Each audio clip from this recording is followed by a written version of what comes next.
So you're telling me that Donald Trump doesn't meet the standard because he's crass and narcissistic and sends out mean tweets? But Joe Biden does meet your standard, even though he's in favor of murdering children in the womb? If you're going to say that Trump doesn't meet your standard, fair, totally get it. Well, then neither should Joe Biden. And as we approach 2024, neither should Kamala Harris. If you're going to take a moral stance, then take a moral stance. In 2016, nearly 87% of professing evangelicals voted for Donald Trump. In 2020, that number went up. Nearly 90% of professing evangelicals voted for Donald Trump. How is it possible that so many evangelicals could vote for this guy? How is it possible that Evangelical Christians, a group of people that claim to stand for morality and ethics, how is it that so many of us could cast a vote for a guy like Donald J. Trump? Well, let me be very clear up front. In my opinion, Donald Trump is morally bankrupt. He is not the type of man that I'm going to look to as an example on how to live my life.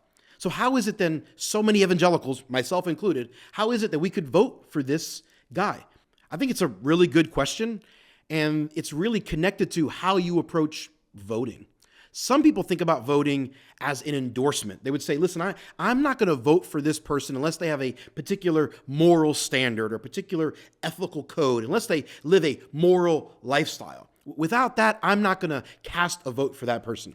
And if that's you, if you're someone that says that's my approach to voting, well, then certainly Donald Trump doesn't make the cut. He doesn't meet any moral standard that we could set for a politician.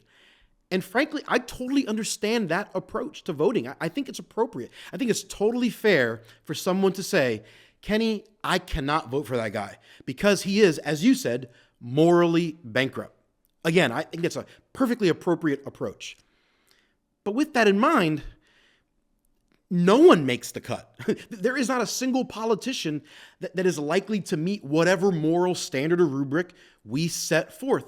So maybe there's some third-party candidate out there that does meet your moral standard, or maybe there's a write-in candidate that you could write in that meets your moral standard. Fine, and you can do that. Or maybe you might just say, Kenny, no one makes the cut. No one meets the moral standard that I've set. Therefore, I'm not going to vote at all.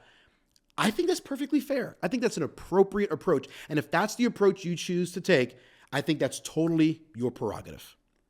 However, I find it a little bit odd that I've got some friends of mine who claim to be Christians that would say, I would never vote for Donald Trump because he doesn't meet the moral standard. He's not a good guy. And yet many of those friends of mine voted for Joe Biden in 2020. Now, Joe Biden seemed like a nice guy. He's been around a while. Many of us knew his style of politics. But we also know his stance on things like abortion and sexuality. Like, Joe Biden was in favor of murdering babies in the womb until very late in pregnancy. So you're telling me that Donald Trump doesn't meet the standard because he's crass and narcissistic and sends out mean tweets? But Joe Biden does meet your standard, even though he's in favor of murdering children in the womb? If you're going to say that Trump doesn't meet your standard, fair, totally get it. Well, then neither should Joe Biden. And as we approach 2024, neither should Kamala Harris. If you're going to take a moral stance, then take a moral stance. And again, I think that's perfectly fair and appropriate.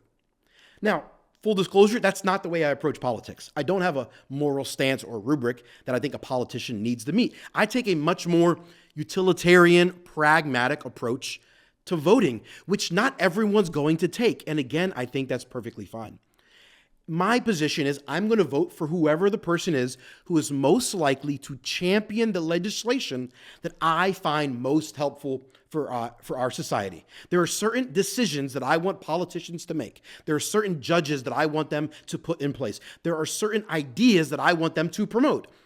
And I want to vote for whatever the politician is that is most likely to help promote the things that I want promoted in our society.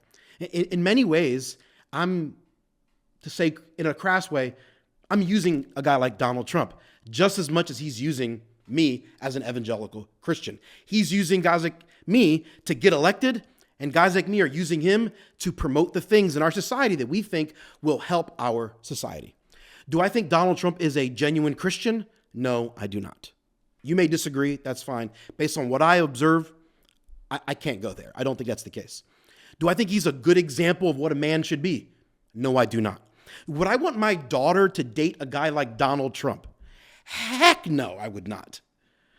But I am thoroughly convinced that Donald Trump is going to make decisions that will lead to the types of things that I think are right and good for the United States. So I am going to cast a vote for Donald Trump in 2024. I believe that God strikes straight blows with crooked sticks. Donald Trump is a crooked stick, and I believe God will use him to strike some straight blows in the years to come. Hope you like this video. If you want more content like this, hit the like button and subscribe for more.